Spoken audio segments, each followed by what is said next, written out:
Prostate gland ಅಂದ್ರೆ ಎಲ್ಲಿರುತ್ತೆ, ನಾವು ನೋಡೇ ಇಲ್ಲ, ಕೇಳೇ ಇಲ್ಲ ಇದ್ರ ಬಗ್ಗೆ.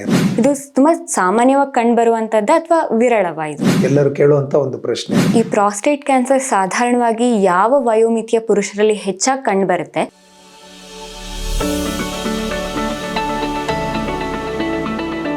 ಎಲ್ಲರಿಗೂ ನಮಸ್ಕಾರ. ನಾನು ಶಾಂಭವಿ, ಶ್ರೀಶಂಕರ ಕ್ಯಾನ್ಸರ್ ಆಸ್ಪತ್ರೆಯ ವೈದ್ಯರೊಂದಿಗಿನ ವಿಶೇಷ ಸಂದರ್ಶನ ಕಾರ್ಯಕ್ರಮಕ್ಕೆ ತಮಗೆಲ್ಲರಿಗೂ ಸ್ವಾಗತ.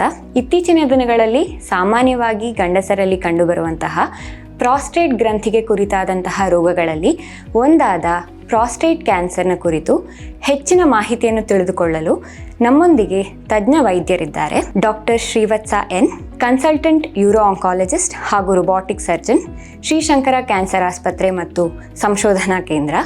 ತಮಗೆ ಈ ಕಾರ್ಯಕ್ರಮಕ್ಕೆ ಸ್ವಾಗತ ಸರ್. ಧನ್ಯವಾದಗಳು ಶಾಂಭವಿ. ಎಲ್ಲ ವೀಕ್ಷಕರಿಗೂ ನನ್ನ ನಮಸ್ಕಾರ. ಸರ್, ಮೊದಲನೇದಾಗಿ ಪ್ರಾಸ್ಟೇಟ್ ಗ್ರಂಥಿ ಅಂದರೆ ಏನು? ಮನುಷ್ಯನಲ್ಲಿ ಎಲ್ಲಿ ಕಂಡುಬರುತ್ತೆ ಪ್ರಾಸ್ಟೇಟ್ ಗ್ರಂಥಿ? ಇದೊಂದು ಸಾಮಾನ್ಯವಾಗಿ ಎಲ್ಲರೂ ಕೇಳುವಂತ ಒಂದು ಪ್ರಶ್ನೆ. ಪ್ರಾಸ್ಟೇಟ್ ಗ್ಲ್ಯಾಂಡ್ ಅಂದ್ರೆ ಎಲ್ಲಿರುತ್ತೆ, ನಾವು ನೋಡೇ ಇಲ್ಲ, ಕೇಳೇ ಇಲ್ಲ ಇದ್ರ ಬಗ್ಗೆ. ಪ್ರಾಸ್ಟೇಟ್ ಗ್ಲ್ಯಾಂಡ್ ಅನ್ನೋದು ಪುರುಷರಲ್ಲಿ ಮಾತ್ರ ಕಂಡುಬರುವಂತಹ ಒಂದು ಆರ್ಗನ್. ಇದು ರಿಪ್ರೊಡಕ್ಟಿವ್ ಸಿಸ್ಟಮ್ನಲ್ಲಿ ಇರುವಂತಹ ಒಂದು ಗ್ರಂಥಿ.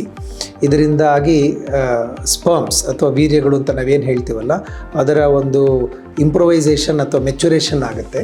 ಅದರಿಂದಾಗಿ ಮಕ್ಕಳಾಗೋದಕ್ಕೆ ಅನುವಾಗುತ್ತೆ. ಪ್ರಾಸ್ಟೇಟ್ ಗ್ಲ್ಯಾಂಡ್ ಎಲ್ಲಿರುತ್ತೆ ಅಂತ ಹೇಳಿದರೆ, ಅದು ನಮ್ಮ ಯೂರಿನರಿ ಸಿಸ್ಟಮ್ಗೆ ತುಂಬ ಹತ್ತಿರವಾಗಿ ಸೇರಿಕೊಂಡಿರುತ್ತೆ. ಯೂರಿನರಿ ಬ್ಲ್ಯಾಡರ್ ಕೆಳಗಡೆ ಈ ಪ್ರಾಸ್ಟೇಟ್ ಗ್ರಂಥಿ ಇರುತ್ತೆ.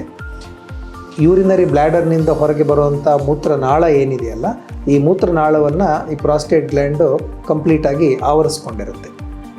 ಸಾಮಾನ್ಯವಾಗಿ ಒಂದು 25 ವರ್ಷದ ವಯಸ್ಸಿನ ಪುರುಷನಲ್ಲಿ ಈ ಪ್ರಾಸ್ಟೇಟ್ ಗ್ಲ್ಯಾಂಡ್ ಒಂದು ಸಣ್ಣ ನಿಂಬೆಹಣ್ಣಿನ ಗಾತ್ರದಷ್ಟು ಮಾತ್ರ ಇರುತ್ತೆ. ಪ್ರಾಸ್ಟೇಟ್ ಗ್ಲ್ಯಾಂಡ್ ಪ್ರಕೃತಿ ಹೇಗಿರುತ್ತೆ ಅಂತಂದರೆ, ವಯಸ್ಸು ಆಗ್ತಾ ಈ ಗ್ಲ್ಯಾಂಡ್ನ ಸೈಜ್ ದೊಡ್ಡದಾಗ್ತಾ ಹೋಗುತ್ತೆ. ಹಾಗಾಗಿ ಸಾಮಾನ್ಯ ಒಂದು 60 ವಯಸ್ಸಿನ ವ್ಯಕ್ತಿ ಒಬ್ಬರಿಗೆ ನಾವು ಪರೀಕ್ಷೆ ಮಾಡಿ ನೋಡಿದಾಗ ಈ ಪ್ರಾಸ್ಟೇಟ್ ಗ್ಲ್ಯಾಂಡ್ 15 ಗ್ರಾಮ್ ಅಲ್ಲದೆ ಒಂದು 30-40 ಗ್ರಾಮ್ ತನಕ ಇರುವಂತಹ ಸಾಧ್ಯತೆಗಳು ಕೂಡ ಇರುತ್ತೆ. ಸರ್, ಹಾಗಿದ್ದಲ್ಲಿ ಈ ಪ್ರಾಸ್ಟೇಟ್ ಕ್ಯಾನ್ಸರ್ ಸಾಧಾರಣವಾಗಿ ಯಾವ ವಯೋಮಿತಿಯ ಪುರುಷರಲ್ಲಿ ಹೆಚ್ಚಾಗಿ ಕಂಡುಬರುತ್ತೆ? ಇದು ತುಂಬ ಸಾಮಾನ್ಯವಾಗಿ ಕಂಡುಬರುವಂಥದ್ದು ಅಥವಾ ವಿರಳವಾ ಇದು? ಪ್ರಾಸ್ಟೇಟ್ ಗ್ಲ್ಯಾಂಡ್ ಕ್ಯಾನ್ಸರ್ ಹಿಂದಿನ ದಿನಗಳಲ್ಲಿ ತುಂಬ ವಿರಳವಾಗಿ ಕಾಣ್ ಬರ್ತಾ ಇತ್ತು. ಹೆಚ್ಚಾಗಿ ನಮ್ಮ ಭಾರತ ದೇಶದಲ್ಲಾಗಲಿ ಅಥವಾ ಇಂಡಿಯನ್ ಸಬ್ ಕಾಂಟಿನೆಂಟ್ ಅಂತ ನಾವೇನು ಕರಿತೀವಲ್ಲ, ಈ ರೀತಿಯಾದಂತಹ ದೇಶಗಳಲ್ಲಿ ಸಾಮಾನ್ಯವಾಗಿ ತುಂಬ ವಿರಳವಾಗಿ ಕಾಣಸಿಗ್ತಾ ಇದ್ದಂತಹ ಒಂದು ಕ್ಯಾನ್ಸರ್. ಆದರೆ ಪಾಶ್ಚಾತ್ಯ ದೇಶಗಳಲ್ಲಿ this is the most common solid organ cancer ಅಂತಂದರೆ, ಅತಿ ಹೆಚ್ಚು ಪ್ರಮಾಣದಲ್ಲಿ ಕಾಣಸಿಗುವಂತಹ ಕ್ಯಾನ್ಸರ್ ಅಂತಂದರೆ ಪ್ರಾಸ್ಟೇಟ್ ಕ್ಯಾನ್ಸರ್. ಇತ್ತೀಚಿನ ದಿನಗಳಲ್ಲಿ ಅಂತಂದರೆ ಕಳೆದ ಒಂದು 2 ದಶಕಗಳಿಂದ ನಮ್ಮ ಭಾರತ ದೇಶದಲ್ಲಿ ಕೂಡ ಈ ಪ್ರಾಸ್ಟೇಟ್ ಕ್ಯಾನ್ಸರ್ ಹೆಚ್ಚಾಗಿ ಕಾಣಿಸ್ತಾ ಇದೆ. ಇದಕ್ಕೆ ಸಾಮಾನ್ಯವಾಗಿ ಪಾಶ್ಚಾತ್ಯೀಕರಣ ಒಂದು ಕಾರಣ ಅಂತ ನಾವು ತಿಳ್ಕೊಳ್ತೇವೆ. ಹಿಂದೆಲ್ಲ ಪ್ರಾಸ್ಟೇಟ್ ಕ್ಯಾನ್ಸರ್ ಸಾಮಾನ್ಯವಾಗಿ 80 ವರ್ಷಕ್ಕಿಂತ ಮೇಲ್ಪಟ್ಟ ವಯಸ್ಸಿನವರಿಗೆ ಬರ್ತಾ ಇತ್ತು. ಆದರೆ ಇತ್ತೀಚಿನ ದಿನಗಳಲ್ಲಿ ನಾವು 45-50 ವರ್ಷಕ್ಕೆ ಕೂಡ ಪ್ರಾಸ್ಟೇಟ್ ಕ್ಯಾನ್ಸರ್ ಆಗ್ತಾ ಇರೋದನ್ನು ಕಾಣ್ತಾ ಇದ್ದೇವೆ. ಹಾಗಿದ್ದಾಗಲೂ ಇವತ್ತಿಗೂ ಸಹ ಸಾಮಾನ್ಯವಾಗಿ ಈ ಕ್ಯಾನ್ಸರ್ 60 ವರ್ಷಕ್ಕಿಂತ ಮೇಲ್ಪಟ್ಟವರಲ್ಲಿ ಹೆಚ್ಚಿನ ಪ್ರಮಾಣದಲ್ಲಿ ಕಾಣಿಸ್ಕೊಳ್ಳುತ್ತೆ. ಸರ್, ನೀವು ಹೇಳಿದ್ರಿ ಪುರುಷರಲ್ಲಿ ಹೆಚ್ಚಾಗಿ ಕಂಡುಬರುವಂಥ ಈ ಕ್ಯಾನ್ಸರ್ ಸಾಮಾನ್ಯವಾಗಿ 60 ವರ್ಷದ ವಯೋಮಿತಿಯಲ್ಲಿ ನೋಡಬಹುದು ಅಂತ. ಇದು ಬೇರೆ ರೀತಿ ಬರುವಂತಹ ಕ್ಯಾನ್ಸರ್ಗಳಿಗಿಂತ ಹೇಗೆ ವಿಭಿನ್ನವಾಗಿದೆ ಸರ್? ಮೋಸ್ಟ್ ಕಾಮನ್ ಕ್ಯಾನ್ಸರ್ ಅಂತಂದಾಗ ಎಲ್ಲರಿಗೂ ಒಂದು ಆತಂಕ ಉಂಟಾಗುತ್ತೆ. ಒಂದು. ಎರಡನೇದು, ಕ್ಯಾನ್ಸರ್ ಅಂದ ಕೂಡಲೇ ಸಾಕಷ್ಟು ಜನರಿಗೆ ತುಂಬ ಒಂದು ಭಯ ಆಗುವಂತಹ ಒಂದು ಪ್ರಸಂಗ ಅದು.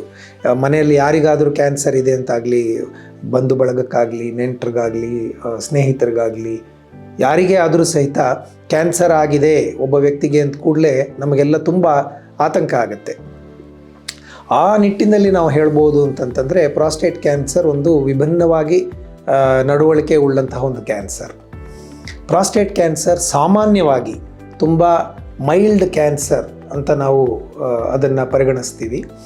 ಯಾಕೆ ಅಂತಂದರೆ ಈ ಕ್ಯಾನ್ಸರ್ ತುಂಬ ನಿಧಾನವಾದ ಗತಿಯಲ್ಲಿ ಬೆಳವಣಿಗೆಯನ್ನು ಕಾಣುತ್ತೆ ಮತ್ತು ಅದು ನಿಧಾನವಾಗಿ ದೊಡ್ಡದಾಗಿ ನಿಧಾನವಾಗಿ ಬೇರೆ ಆರ್ಗನ್ಸ್ಗೆ ಹರಡೋದಾಗಲಿ ಅಥವಾ ಅಲ್ಲಿಂದ ಹರಡಿದ ಮೇಲೆ ಅಲ್ಲಿಂದ ಅದಕ್ಕೆ ವ್ಯಕ್ತಿಗೆ ತೊಂದರೆ ಆಗುವಂತಹ ಒಂದು ಪ್ರಸಂಗ ಸಾಮಾನ್ಯವಾಗಿ ನಮಗೆ ಕಾಣುತ್ತೆ. ಈ ನಿಟ್ಟಿನಲ್ಲಿ ನಾನು ಮತ್ತೆ ಹೇಳಬೇಕೇನಂತಂತಂದರೆ ಪ್ರಾಸ್ಟೇಟ್ ಕ್ಯಾನ್ಸರ್ ಸಾಮಾನ್ಯವಾಗಿ ಒಂದು ಬೇರೆ ಕ್ಯಾನ್ಸರ್ಗಳಿಗಿಂತ ವಿಭಿನ್ನ ಕ್ಯಾನ್ಸರ್. ಸರ್, ಈ ಪ್ರಾಸ್ಟೇಟ್ ಕ್ಯಾನ್ಸರ್ ಬರೋದಕ್ಕೆ ಸಾಮಾನ್ಯವಾದ ಕಾರಣಗಳೇನು ಹಾಗೂ ಇದು ಅನುವಂಶೀಯವ? ಪ್ರಾಸ್ಟೇಟ್ ಕ್ಯಾನ್ಸರ್ ಆಗಲಿ ಅಥವಾ ಯಾವುದೇ ಒಂದು ಕ್ಯಾನ್ಸರ್ ಆಗಲಿ ಸಾಮಾನ್ಯವಾಗಿ ಇವತ್ತಿನ ದಿನಗಳಲ್ಲಿ ಅದು ಹೆಚ್ಚಿನ ಪ್ರಮಾಣದಲ್ಲಿ ಎನ್ವಿರಾನ್ಮೆಂಟಲ್ ಕಾಸಸ್ ಅಥವಾ ನಮ್ಮ ವಾತಾವರಣಗಳಲ್ಲಿ ಆಗುವಂತಹ ಏರುಪೇರುಗಳು ಅಥವಾ ನಮ್ಮ ಒಂದು ವಾತಾವರಣದ ಎಕ್ಸ್ಪೋಜರ್ನಿಂದಾಗಿ ಬರುವಂಥ ಕ್ಯಾನ್ಸರ್ಸ್ ಆಗಿರುತ್ತೆ. 10-12% ಜನರಲ್ಲಿ ಈ ಪ್ರಾಸ್ಟೇಟ್ ಕ್ಯಾನ್ಸರ್ ಅನುವಂಶೀಯವಾಗಿ ಕೂಡ ಬರೋದಕ್ಕೆ ಸಾಧ್ಯತೆ ಇರುತ್ತೆ. ಸಾಮಾನ್ಯವಾಗಿ ಅನುವಂಶೀಯವಾಗಿ ಬರುವಂಥ ಕ್ಯಾನ್ಸರ್ನ ಪ್ರಮಾಣ ತುಂಬ ಕಡಿಮೆ. ಅಂತಂದರೆ ಬ್ರೆಸ್ಟ್ ಕ್ಯಾನ್ಸರ್ ಆಗಿರಬಹುದು, ಕೋಲಾನ್ ಕ್ಯಾನ್ಸರ್ ಆಗಿರಬಹುದು, ಓವೇರಿಯನ್ ಕ್ಯಾನ್ಸರ್ ಆಗಿರಬಹುದು, ಯಾವುವು ಅನುವಂಶೀಯವಾಗಿ ಬರುವಂಥ ಕೆಲವು ಥೈರಾಯ್ಡ್ ಕ್ಯಾನ್ಸರ್, ಅನುವಂಶೀಯವಾಗಿ ಬರುವಂತಹ ಈ ಕ್ಯಾನ್ಸರ್ಸ್ ಏನಿದಾವಲ್ಲ ಅದಕ್ಕಿಂತಲೂ ಸ್ವಲ್ಪ ಹೆಚ್ಚಿನ ಪ್ರಮಾಣದಲ್ಲಿ ಪ್ರಾಸ್ಟೇಟ್ ಕ್ಯಾನ್ಸರ್ ಹೆರಿಡಿಟ್ರಿ ಟೆಂಡೆನ್ಸಿ ಇರುತ್ತೆ. ಹಾಗಿದ್ದಾಗ್ಲೂ ಇನ್ನೂ ಉಳಿದ 90% ಪ್ರಾಸ್ಟೇಟ್ ಕ್ಯಾನ್ಸರ್ ಆಗೋದಕ್ಕೆ ಸಾಮಾನ್ಯವಾದ ಕಾರಣಗಳು ಅಂತಂತಂದರೆ ತಂಬಾಕುವಿನ ಸೇವನೆ.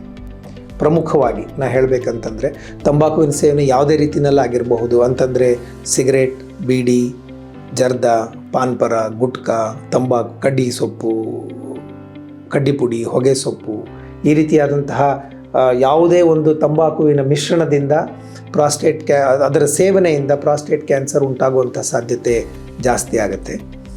ಎರಡನೇದಾಗಿ ಪ್ರೊಸೆಸ್ಡ್ ಫುಡ್ಸ್ ಅಂತಂದರೆ ಈ ಪ್ಯಾಕೆಟ್ ಫುಡ್ಸ್ ತಿನ್ನೋದಾಗಲಿ ಅಥವಾ ಎಕ್ಸೆಸಿವ್ ಸಾಲ್ಟ್ ಇರುವಂತಹ ಐಟಮ್ಸನ್ನು ತಿನ್ನೋದಾಗಲಿ, ಈ ರೀತಿಯಾಗಿ ಅಂದರೆ ಅರ್ಬನೈಸ್ಡ್ ಫುಡ್ಸ್ ಅಂತ ನಾವೇನು ಹೇಳ್ತೀವಲ್ಲ, ಈ ರೀತಿಯಾದಂತಹ ಆಹಾರ ಸೇವನೆಯಿಂದ ಪ್ರಾಸ್ಟೇಟ್ ಕ್ಯಾನ್ಸರು ಅತಿ ಹೆಚ್ಚು ಪ್ರಮಾಣದಲ್ಲಿ ಪಾಶ್ಚಾತ್ಯ ದೇಶಗಳಲ್ಲಿ ಕಂಡು ಬರ್ತಾ ಇದೆ. ಇವತ್ತಿನ ದಿನಗಳಲ್ಲಿ ನಮ್ಮ ದೇಶದಲ್ಲೂ ಅದೇ ರೀತಿಯಾದಂತಹ ಆಹಾರ ಪದ್ಧತಿಗಳನ್ನು ನಾವು ಅಳವಡಿಸ್ಕೊಳ್ತಾ ಇದ್ದೀವಿ. ಹಾಗಾಗಿ ಈ ಒಂದು ಇದರಿಂದಾಗಿ ಪ್ರಸಂಗದಿಂದಾಗಿ ಪ್ರಾಸ್ಟೇಟ್ ಕ್ಯಾನ್ಸರ್ ನಮ್ಮ ದೇಶದಲ್ಲೂ ಇತ್ತೀಚಿನ ದಿನಗಳಲ್ಲಿ ಹೆಚ್ಚಾಗ್ತಾ ಇದೆ. ಮೂರನೇದಾಗಿ ರೆಡ್ ಮೀಟ್ ಕನ್ಸಂಪ್ಷನ್ ಅಂತಂದರೆ ಮಾಂಸಾಹಾರ ಸೇವನೆ. ಅತಿ ಹೆಚ್ಚು ಮಾಂಸಾಹಾರ ಸೇವನೆ ಮಾಡೋದ್ರಿಂದ ಈ ಪ್ರಾಸ್ಟೇಟ್ ಕ್ಯಾನ್ಸರ್ನ ರಿಸ್ಕ್ ಜಾಸ್ತಿ ಆಗುತ್ತೆ. ನಾಲ್ಕನೇದಾಗಿ ಬೊಜ್ಜು. ಅತಿ ಹೆಚ್ಚು ಬೊಜ್ಜು ಇದ್ದಾಗ ಪ್ರಾಸ್ಟೇಟ್ ಕ್ಯಾನ್ಸರ್ ಉಂಟಾಗುವಂತಹ ಸಾಧ್ಯತೆಗಳು ಜಾಸ್ತಿ ಇರುತ್ತೆ. ಐದನೇದಾಗಿ ಹೇಳಬೇಕು ಅಂತಂತಂದರೆ ಅತಿ ಹೆಚ್ಚು ಮದ್ಯಪಾನ ಮಾಡೋದ್ರಿಂದ, ಅಂತಂದರೆ ಎಕ್ಸೆಸಿವ್ ಆಲ್ಕೋಹಾಲ್ ಕನ್ಸಂಪ್ಷನ್, ಇದರಿಂದ ಕೂಡ ಪ್ರಾಸ್ಟೇಟ್ ಕ್ಯಾನ್ಸರ್ನ ರಿಸ್ಕು ಜಾಸ್ತಿ ಆಗ್ತಾ ಇದೆ. ಸರ್, ಈಗ ಪ್ರಾಸ್ಟೇಟ್ ಕ್ಯಾನ್ಸರ್ ತನಗೆ ಬಂದಿದೆ ಅಂತ ಒಬ್ಬ ಮನುಷ್ಯನಿಗೆ ಗೊತ್ತಾಗಬೇಕಾದಲ್ಲಿ ಅದರ ರೋಗ ಲಕ್ಷಣಗಳು ಹೇಗಿರುತ್ತೆ ಸರ್? ಮತ್ತೆ ಇದು ಒಂದು ಸ್ವಲ್ಪ ನಮಗೆಲ್ಲ ಕನ್ಫ್ಯೂಷನ್ ಮಾಡುವಂತಹ ಒಂದು ಪ್ರಸಂಗ ಇದು.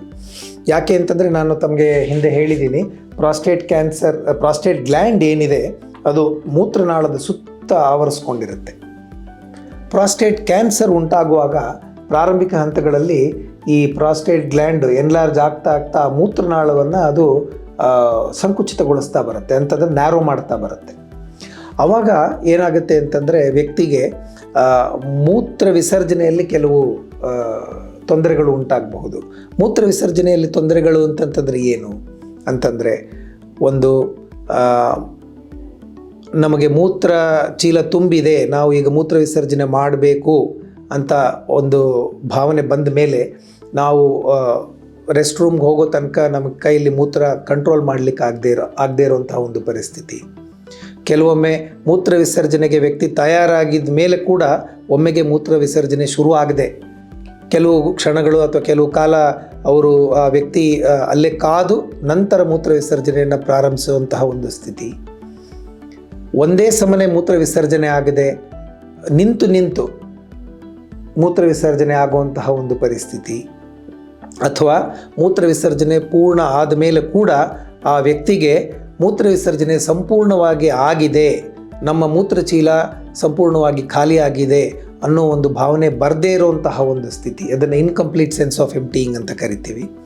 ಅಥವಾ ಪದೇ ಪದೇ ಮೂತ್ರ ವಿಸರ್ಜನೆ ಮಾಡುವಂತಹ ಒಂದು ಪರಿಸ್ಥಿತಿ. ಕೆಲವೊಮ್ಮೆ ರಾತ್ರಿ ಮಲಗಿದ ಮೇಲೆ ಮೂತ್ರ ವಿಸರ್ಜನೆ ಮಾಡಬೇಕು ಅಂತ ಹೇಳಿಕೊಂಡು ಪದೇ ಪದೇ ಹೇಳುವಂತಹ ಒಂದು ಪರಿಸ್ಥಿತಿ. ತುಂಬ ಅಪರೂಪಕ್ಕೆ ಮೂತ್ರ ಮಾಡುವಾಗ ಉರಿಯಾಗುವಂಥದ್ದು. ಈ ರೀತಿಯಾದಂತಹ ಕೆಲವು ರೋಗ ಲಕ್ಷಣಗಳು ಕಾಣಬಹುದು. ಇಲ್ಲಿ ವಿಪರ್ಯಾಸ ಏನು ಅಂತಂತಂದರೆ, ನಾನು ಇನ್ನೊಂದು ಮಾತು ಹೇಳಿದೆ ತಮಗೆ, ವಯಸ್ಸಾದ ಮೇಲೆ ಎಲ್ಲ ಗಂಡಸರಿಗೂ ಈ ಪ್ರಾಸ್ಟೇಟ್ ಗ್ರಂಥಿ ದೊಡ್ಡದಾಗ್ತಾ ಹೋಗುತ್ತೆ, ಎಲ್ಲ ಪುರುಷರಿಗೂ ಇದು ದೊಡ್ಡದಾಗೇ ಆಗುತ್ತೆ. ಅಂದರೆ ಎಲ್ಲರಿಗೂ ಕ್ಯಾನ್ಸರ್ ಇರೋದಿಲ್ಲ. ಹಾಗಾಗಿ ಒಂದು ಈ ವಯೋಸಹಜವಾದ ಪ್ರಕೃತಿ ಏನಿದೆ, ದೊಡ್ಡದಾಗುವಂತಹ ಪ್ರಕೃತಿ, ಆ ಈ ಸ್ಟೇಟಸ್ನ ಕೂಡ ಬಿನೈನ್ ಪ್ರಾಸ್ಟೇಟಿಕ್ ಹೈಪರ್ಪ್ಲೇಸಿಯಾ ಅಂತ ಕರಿತೀವಿ.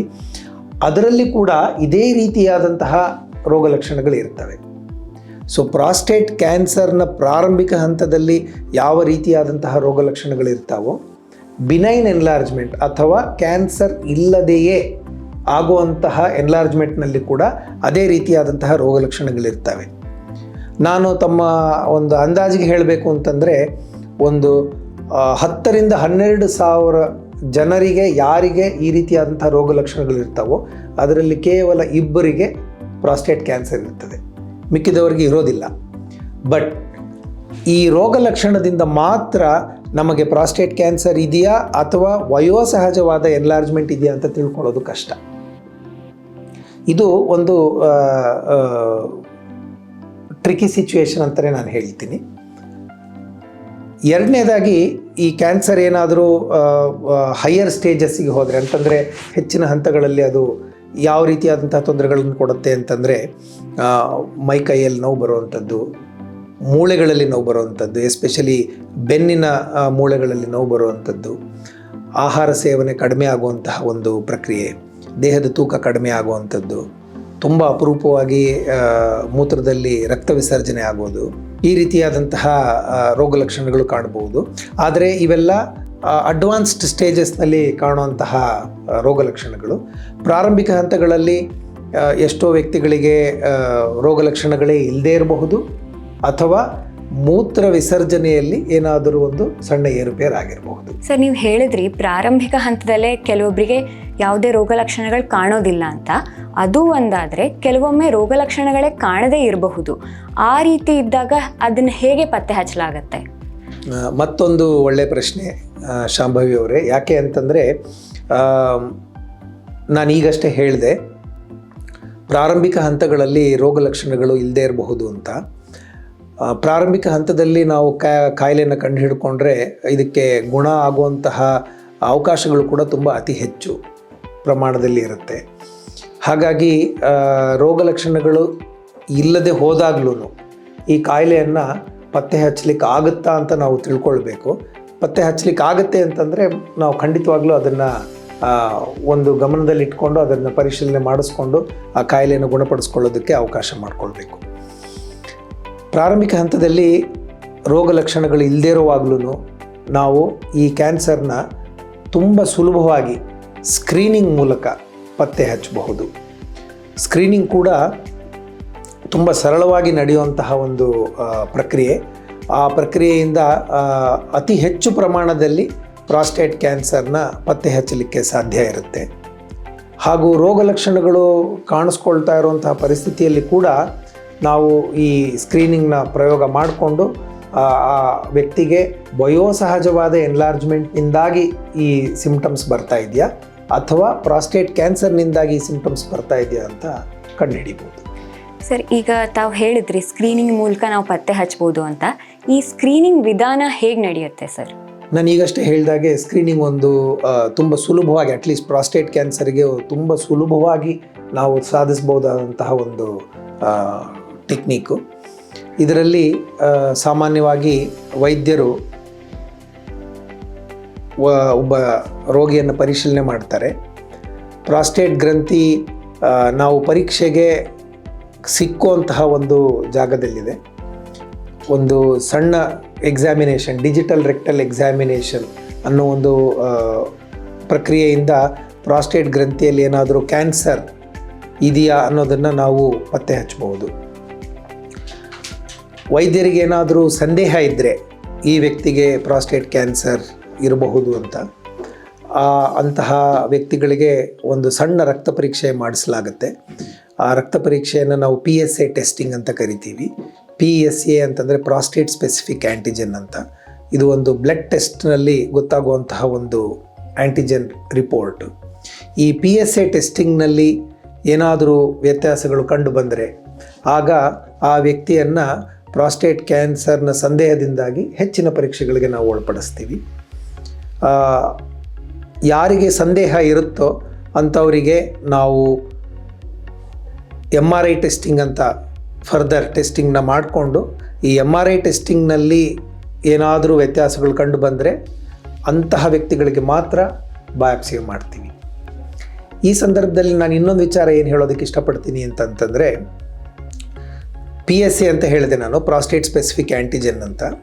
ಪ್ರಾಸ್ಟೇಟ್ ಸ್ಪೆಸಿಫಿಕ್ ಆ್ಯಂಟಿಜನ್ ಸಾಮಾನ್ಯವಾಗಿ ಎಲ್ಲ ಪುರುಷರಲ್ಲೂ ಒಂದು ಮಟ್ಟದಲ್ಲಿ ಅಥವಾ ಒಂದು ಲೆವೆಲ್ವರೆಗೆ ಪ್ರೊಡ್ಯೂಸ್ ಆಗ್ತಾನೆ ಇರುತ್ತೆ. ಮತ್ತು ಈ PSA ಕೆಲವೊಮ್ಮೆ ಏನೂ ಕಾರಣ ಇಲ್ಲದೆ ಸಹಿತ ಅಥವಾ ನಾನ್ ಕ್ಯಾನ್ಸರಸ್ ರೀಸನ್ಸ್ ಅಂತಂದರೆ ಕ್ಯಾನ್ಸರ್ನಿಂದ ಅಲ್ಲದೆ ಬೇರೆ ಕಾರಣಗಳಿಂದ ಕೂಡ ಹೆಚ್ಚಾಗುವಂತಹ ಸಾಧ್ಯತೆ ಇರುತ್ತೆ. ಹಾಗಾಗಿ ನಾವು ಪ್ರಾಸ್ಟೇಟ್ ಕ್ಯಾನ್ಸರ್ನ ಪತ್ತೆ ಹಚ್ಚಲಿಕ್ಕೆ PSA ಟೆಸ್ಟಿಂಗ್ ಮಾಡ್ತೀವಿ ನಿಜ, ಆದರೆ ಪ್ರತಿ ಸಲ ಯಾರಿಗೆ PSA ಜಾಸ್ತಿ ಇರುತ್ತೋ ಅವರಿಗೆಲ್ಲ ಪ್ರಾಸ್ಟೇಟ್ ಕ್ಯಾನ್ಸರ್ ಇದೆ ಅಂತ ಹೇಳೋದಕ್ಕಾಗೋದಿಲ್ಲ. ಎಷ್ಟೋ ಸಲ PSA ಜಾಸ್ತಿ ಇರುತ್ತೆ, ಆದರೆ ಆ ವ್ಯಕ್ತಿಗೆ ಯೂರಿನರಿ ಟ್ರ್ಯಾಕ್ಟ್ ಇನ್ಫೆಕ್ಷನ್ ಆಗಿರಬಹುದು ಅಥವಾ ಯೂರಿನರಿ ಸಿಸ್ಟಮ್ನಲ್ಲಿ ಕಲ್ಲಾಗಿರಬಹುದು, ಕೆಲವೊಮ್ಮೆ ಯೂರಿನೇಷನ್ ನಿಂತು ಹೋಗಿರಬಹುದು ಯಾವುದಾದ್ರೂ ಒಂದು ಕಾರಣದಿಂದಾಗಿ. ಇಂತಹ ವ್ಯಕ್ತಿಗಳಿಗೆ ಕೂಡ PSA ಜಾಸ್ತಿ ಆಗಿರುತ್ತೆ. ಸೊ ನಾವು PSA ಜಾಸ್ತಿ ಇದೆ ಅಂದ ಕೂಡಲೇ ಅವರಿಗೆ ಪ್ರಾಸ್ಟೇಟ್ ಕ್ಯಾನ್ಸರ್ ಇದೆ ಅಂತ ಹೇಳೋದಿಲ್ಲ. ಅವರಿಗೆ ಬೇರೆ ಇದೆ ಯಾವುದಾದ್ರೂ ತೊಂದರೆ ಇದೆಯಾ, ಇದರಿಂದಾಗಿ PSA ಹೆಚ್ಚಾಗಿದೆಯಾ ಅನ್ನೋದನ್ನೆಲ್ಲ ನಾವು ಪರಿಶೀಲನೆ ಮಾಡಿಬಿಟ್ಟು ಅವು ಯಾವುವು ಇಲ್ಲ ಅಂತಂದರೆ ಮಾತ್ರ ಪ್ರಾಸ್ಟೇಟ್ ಕ್ಯಾನ್ಸರ್ ಇರಬಹುದಾ ಅನ್ನೋ ಒಂದು ಸಂದೇಹದ ಮೇರೆಗೆ ಫರ್ದರ್ ಟೆಸ್ಟಿಂಗ್ MRI ಅಥವಾ ಬಯಾಪ್ಸಿ ಅನ್ನೋ ಟೆಸ್ಟಿಂಗ್ಗಳನ್ನು ಮಾಡ್ತೀವಿ. ಸರ್, ಈಗ ಜನರಲ್ ಸಾಮಾನ್ಯವಾಗಿ ಯೋಚನೆ ಇರುತ್ತೆ, ತನಗೆ ಕ್ಯಾನ್ಸರ್ ಬಂದರೆ ಅದು ಗುಣಪಡಿಸ್ಲಿಕ್ಕೆ ಆಗದೆ ಹೋಗ್ಬೋದು ಅಥವಾ ತುಂಬ ನೋವಾಗತ್ತೆ ತನಗೆ ಅಂತೆಲ್ಲ. ಆ ರೀತಿ ನೋಡಕ್ಕೆ ಹೋದರೆ ಈ ಪ್ರಾಸ್ಟೇಟ್ ಕ್ಯಾನ್ಸರ್ ಕೂಡ ಅದೇ ರೀತಿ ಇರುತ್ತಾ ಅಥವಾ ಗುಣಪಡಿಸಬಹುದಾ ಅದನ್ನು? ನಾನು ತಮಗೆ ಹಿಂದೆನೇ ಹೇಳಿದ್ದೀನಿ, ಪ್ರಾಸ್ಟೇಟ್ ಕ್ಯಾನ್ಸರ್ ಬೇರೆ ಕ್ಯಾನ್ಸರ್ಗಳಿಗಿಂತ ಸ್ವಲ್ಪ ವಿಭಿನ್ನವಾಗಿ ವರ್ತಿಸುತ್ತೆ. ಇಂಡೋಲೆಂಟ್ ಕ್ಯಾನ್ಸರ್ ಅಂತಂದರೆ ಸ್ಲೋ ಆಗಿ ಪ್ರೋಗ್ರೆಸ್ ಆಗುವಂತಹ ಕ್ಯಾನ್ಸರ್ ಅಂತ. ಹಾಗಾಗಿ ಇದರಲ್ಲಿ ಒಂದು ಮೇಯ್ನ್ ಅಡ್ವಾಂಟೇಜ್ ಏನು ಅಂತಂದರೆ ಪ್ರಾಸ್ಟೇಟ್ ಕ್ಯಾನ್ಸರ್ನಲ್ಲಿ ಹಂತ ಹಂತವಾಗಿ ನಾವು ಕಂಪೇರ್ ಮಾಡಬೇಕು ಅಂತಂತಂದರೆ ಈ ಪ್ರಾಸ್ಟೇಟ್ ಕ್ಯಾನ್ಸರ್ನ ಗುಣ ಮಾಡುವಂತಹ ಸಾಧ್ಯತೆಗಳು ಸ್ಟೇಜ್ ಟು ಸ್ಟೇಜ್ ಬೇರೆ ಕ್ಯಾನ್ಸರ್ಗಳಿಗಿಂತ ಹೆಚ್ಚಿನ ಪ್ರಮಾಣದಲ್ಲಿ ನಾವು ನೋಡ್ತೀವಿ. ಒಂದು. ಎರಡನೇದು, ಗುಣ ಆಯಿತು ಅಂತಂತಂದರೆ ಮತ್ತೆ ಅವರಿಗೆ ಅದರಿಂದಾಗಿ ತುಂಬ ಹೆಚ್ಚು ಕಷ್ಟಗಳು ತೊಂದರೆಗಳು ಇರೋದಿಲ್ಲ. ಮೂರನೇದಾಗಿ ಏನು ಅಂತಂತಂದರೆ ಅಡ್ವಾನ್ಸ್ ಸ್ಟೇಜಸ್ನಲ್ಲಿ ಕೆಲವೊಮ್ಮೆ ನಾವು ಪ್ರಾಸ್ಟೇಟ್ ಕ್ಯಾನ್ಸರ್ನ ಕಂಡುಹಿಡಿತೀವಿ. ಯಾವಾಗ ಈ ಕ್ಯಾನ್ಸರ್ಗಳನ್ನು ನಾವು ಗುಣ ಮಾಡೋದಕ್ಕೆ ಆಗೋದಿಲ್ಲ, ಅಂದರೆ ಗುಣಪಡಿಸೋದಕ್ಕೆ ಆಗೋದಿಲ್ಲ, ಆ ರೀತಿಯಾದಂತಹ ಹಂತಗಳಲ್ಲಿ ಕೂಡ ಈ ಪ್ರಾಸ್ಟೇಟ್ ಕ್ಯಾನ್ಸರ್ ಮೈಲ್ಡ್ ಆಗಿದ್ದು ವಿತ್ ಸಿಂಪಲ್ ಟ್ರೀಟ್ಮೆಂಟ್ಸ್, ಸಾಮಾನ್ಯವಾಗಿ ಸಣ್ಣ ಪುಟ್ಟ ಚಿಕಿತ್ಸೆಗಳನ್ನು ಮಾಡಿಸ್ಕೊಳ್ತಾನೆ ಸಾಕಷ್ಟು ರೋಗಿಗಳು ನೆಮ್ಮದಿಯಾಗಿರ್ತಾರೆ ಆ್ಯಂಡ್ ದೀರ್ಘಕಾಲ ಬದುಕ್ತಾರೆ. ಸರ್, ನೀವು ಹೇಳಿದ್ರಿ ಚಿಕಿತ್ಸೆ ಕೊಡಬಹುದು ಈ ಪ್ರಾಸ್ಟೇಟ್ ಕ್ಯಾನ್ಸರ್ ಬಂದಾಗ ಅಂತ. ಈ ಚಿಕಿತ್ಸೆ ನೀವು ಕೊಡುವಂತಹ ವಿಧಾನ ಹೇಗಿರುತ್ತೆ ಸರ್? 4 ಸ್ಟೇಜಸ್ ಅಥವಾ 4 ಹಂತಗಳಲ್ಲಿ ಈ ಕಾಯಿಲೆಯನ್ನು ನಾವು ವಿಂಗಡಣೆ ಮಾಡ್ಕೊಳ್ತೀವಿ. ಸ್ಟೇಜಸ್ 1, 2, 3 ಆ್ಯಂಡ್ 4 ಅಂತ. ಸಾಮಾನ್ಯವಾಗಿ ಫಸ್ಟ್ ಆ್ಯಂಡ್ ಸೆಕೆಂಡ್ ಸ್ಟೇಜ್ನ ಅರ್ಲಿ ಪ್ರಾಸ್ಟೇಟ್ ಕ್ಯಾನ್ಸರ್ ಅಥವಾ ಲೋಕಲೈಸ್ಡ್ ಪ್ರಾಸ್ಟೇಟ್ ಕ್ಯಾನ್ಸರ್ ಅಂತ ಕರಿತೀವಿ. ಸ್ಟೇಜ್ 3 ಅಥವಾ 3ನೇ ಹಂತದಲ್ಲಿ ಅದು ಕಂಡು ಬಂದರೆ ಅಷ್ಟೊತ್ತಿಗೆ ಪ್ರಾಸ್ಟೇಟ್ನಿಂದ ಅದು ಸುತ್ತಮುತ್ತ ಪಕ್ಕದಲ್ಲಿರುವಂತಹ ಲಿಂಫ್ ನೋಡ್ಸ್ಗಾಗಲಿ, ಸೆಮೈನಲ್ ವೆಸೈಕಲ್ಸ್ಗಾಗಲಿ, ಬ್ಲ್ಯಾಡರ್ ನೆಕ್ಗಾಗಲಿ ಈ ರೀತಿಯಾದಂತಹ ಸುತ್ತಮುತ್ತಲಿನ ಆರ್ಗನ್ಸ್ಗೆ ಅದು ಹರಡ್ಕೊಂಡಿರುತ್ತೆ. ಇದನ್ನು ನಾವು ಲೋಕಲಿ ಅಡ್ವಾನ್ಸ್ಡ್ ಪ್ರಾಸ್ಟೇಟ್ ಕ್ಯಾನ್ಸರ್ ಅಂತ ಕರಿತೀವಿ. 4ನೇ ಹಂತದಲ್ಲಿ ಸಾಮಾನ್ಯವಾಗಿ ಪ್ರಾಸ್ಟೇಟ್ ಕ್ಯಾನ್ಸರ್ ಪ್ರಾಸ್ಟೇಟ್ನಿಂದ ಹೊರಗೆ ಬಂದು ಈ ಲೋಕಲೈಸ್ಡ್ ಲಿಂಫ್ ನೋಡ್ಸು, ಬ್ಲ್ಯಾಡರು ಇಲ್ಲಿಗೂ ಹರಡಿ, ಅದಲ್ಲದೆ ಲಿಂಫ್ಯಾಟಿಕ್ಸ್ ಮೂಲಕ ಅಥವಾ ರಕ್ತನಾಳಗಳ ಮೂಲಕ ಬೇರೆ ಬೇರೆ ಆರ್ಗನ್ಸ್ಗೆ ಹರಡಿರುತ್ತೆ. ಸಾಮಾನ್ಯವಾಗಿ ಪ್ರಾಸ್ಟೇಟ್ ಕ್ಯಾನ್ಸರು ಬೆನ್ನೆಲುಬು, ಸ್ಪೈನ್ ಅಂತ ನಾವೇನು ಕರಿತೀವಲ್ಲ, ಅಲ್ಲಿಗೆ ಹರಡುವಂಥ ಒಂದು ಪ್ರಕ್ರಿಯೆ ಇರುತ್ತೆ. ಇಲ್ಲ ಬೇರೆ ಬೇರೆ ಮೂಳೆಗಳಿಗೆ ಅದು ಹರಡಬಹುದು. ತುಂಬ ಅಪರೂಪಕ್ಕೆ ಅದು ಲಿವರ್ಗಾಗಲಿ ಅಥವಾ ಲಂಗ್ಸ್ಗಾಗಲಿ ಕೂಡ ಅದು ಹರಡುವಂಥ ಒಂದು ಪ್ರಕ್ರಿಯೆ ಇರುತ್ತೆ. ಇವಾಗ ನಾವು ಸ್ಟೇಜಸ್ ತಿಳ್ಕೊಂಡ್ವಿ, ಇದಕ್ಕೆ ಚಿಕಿತ್ಸೆ ಹೇಗೆ ಅಂತ. ಪ್ರಾರಂಭಿಕ ಹಂತದಲ್ಲಿ ಫಸ್ಟ್ ಸ್ಟೇಜ್ನಲ್ಲಿ ನಾವು ಪ್ರಾಸ್ಟೇಟ್ ಕ್ಯಾನ್ಸರ್ನ ಕೆಲವೊಮ್ಮೆ ಪತ್ತೆ ಹಚ್ಚಿದಾಗ ನಾವು ತಕ್ಷಣ ಅವರಿಗೆ ಟ್ರೀಟ್ಮೆಂಟು ಕೊಡೋದಿಲ್ಲ. ಇದು ನಿಮಗೆ ಆಶ್ಚರ್ಯ ಅನ್ನಿಸ್ಬೋದು, ಏನು ನೀವು ಡಾಕ್ಟ್ರೆ ಕ್ಯಾನ್ಸರ್ ಇದೆ ಅಂತೀರಿ, ಟ್ರೀಟ್ಮೆಂಟ್ ಬೇಡ ಅಂತೀರಿ, ಹಾಗಿದ್ರೆ ಹೇಗೆ ಅಂತ. ನಾನು ಹಿಂದೆ ಹೇಳಿದ ಹಾಗೆ ಇದು ಸ್ಲೋ ಗ್ರೋಯಿಂಗ್ ಕ್ಯಾನ್ಸರ್.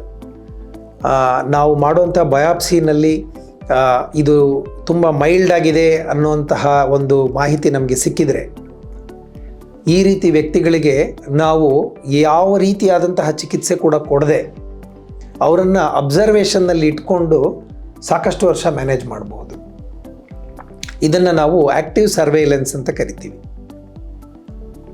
ದೇಹದ ಎಲ್ಲ ಅಂಗಗಳಲ್ಲೂ ಕ್ಯಾನ್ಸರ್ ಬರಬಹುದು, ಆದರೆ ಆ್ಯಕ್ಟಿವ್ ಸರ್ವೇಲೆನ್ಸ್ ಮಾಡೋದಕ್ಕೆ ಅವಕಾಶ ಇರುವಂತಹ ತುಂಬ ಪ್ರಮುಖವಾದಂತಹ ಒಂದು ಗ್ರಂಥಿ ಪ್ರಾಸ್ಟೇಟ್ ಗ್ರಂಥಿ.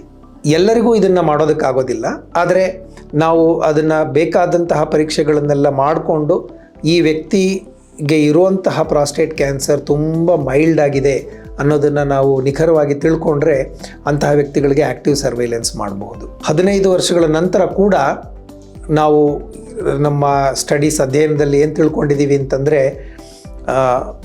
ನಾವು ಚಿಕಿತ್ಸೆ ಕೊಟ್ಟಾಗ ಪ್ರಾಸ್ಟೇಟ್ ಕ್ಯಾನ್ಸರ್ ವ್ಯಕ್ತಿ ಯಾವ ಮಟ್ಟಕ್ಕೆ ಲೈಫ್ ಎಕ್ಸ್ಪೆಕ್ಟೆನ್ಸಿ ಇರ್ತಿತ್ತೋ ಆ್ಯಕ್ಟಿವ್ ಸರ್ವೇಲೆನ್ಸ್ ಮಾಡೋದ್ರಿಂದ ಕೂಡ ಅಷ್ಟೇ ಪ್ರಮಾಣದಲ್ಲಿ ಲೈಫ್ ಎಕ್ಸ್ಪೆಕ್ಟೆನ್ಸಿ ಇರುತ್ತೆ. ಅಂದರೆ ಏನರ್ಥ, ಈ ಕ್ಯಾನ್ಸರ್ನಿಂದಾಗಿ ಆ ವ್ಯಕ್ತಿಗೆ ಜೀವಕ್ಕೆ ಆಗಲಿ ಅಥವಾ ಜೀವನ ಶೈಲಿಗೆ ಆಗಲಿ ಯಾವುದೇ ರೀತಿಯಾದಂತಹ ತೊಂದರೆ ಆಗಿಲ್ಲ ಅನ್ನುವಂಥದ್ದು. ಅದು ನಮಗೆ ಇವಾಗ ಅಧ್ಯಯನಗಳ ಮೂಲಕ ತಿಳಿದು ಬಂದಿದೆ. ಹಾಗಾಗಿ ಕೆಲವೊಮ್ಮೆ ತುಂಬ ಪ್ರಾರಂಭಿಕ ಹಂತದಲ್ಲಿದ್ದಾಗ ಪ್ರಾಸ್ಟೇಟ್ ಕ್ಯಾನ್ಸರ್ ಪೇಷಂಟ್ಸ್ಗೆ ನಾವು ಯಾವುದೇ ಚಿಕಿತ್ಸೆಯನ್ನು ಕೊಡೋದಿಲ್ಲ. ಚಿಕಿತ್ಸೆ ಬೇಡ ಅಂದ ಕೂಡಲೇ ಮನೆಗೆ ಹೋಗಿ ಮನೇಲಿರ್ಬೋದು ಅಂತಲ್ಲ, ನಿಯಮಿತವಾಗಿ ವೈದ್ಯರು ಹೇಳಿದಾಗ ಬಂದು ಆಸ್ಪತ್ರೆಗೆ ಬಂದು ಬೇಕಾದಂತಹ ಪರೀಕ್ಷೆಗಳನ್ನು ಮಾಡಿಸ್ಕೊಂಡು ವೈದ್ಯರ ಹತ್ರ ಸಲಹೆ ತೆಗೆದುಕೊಂಡು ಹೋಗಬೇಕು. ಈ ಒಂದು ರೆಗ್ಯುಲರ್ ಫಾಲೋ ಅಪ್ ಏನಿದೆ ಅದು ತುಂಬ ಇಂಪಾರ್ಟೆಂಟು. ಯಾವ ವ್ಯಕ್ತಿಗಳು ಫಾಲೋ ಅಪ್ಪನ್ನು ಸರಿಯಾಗಿ ವೈದ್ಯರು ಹೇಳಿದ ಹಾಗೆ ಮಾಡ್ತಾರೋ ಅಂಥವರಿಗೆ ನಾವು ಈ ಆ್ಯಕ್ಟಿವ್ ಸರ್ವೇಲೆನ್ಸನ್ನು ಪ್ರಯೋಗ ಮಾಡ್ಬೋದು. ಅಥವಾ ಪೇಷಂಟಿಗೆ ಕಾಯಿಲೆಯನ್ನು ಇಟ್ಕೊಂಡು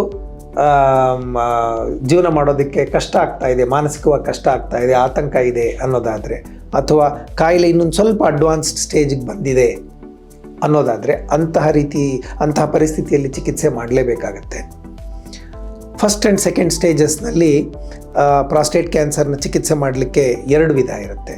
ಒಂದು, ಆಪರೇಷನನ್ನು ಮಾಡಿ ಈ ಪ್ರಾಸ್ಟೇಟ್ ಗ್ರಂಥಿಯನ್ನು ಪೂರ್ತಿ ತೆಗೆದುಬಿಡುವಂಥದ್ದು. ಎರಡನೇದಾಗಿ ಈ ಪ್ರಾಸ್ಟೇಟ್ ಗ್ರಂಥಿಗೆ ರೇಡಿಯೇಷನ್ ಕೊಡುವಂಥದ್ದು.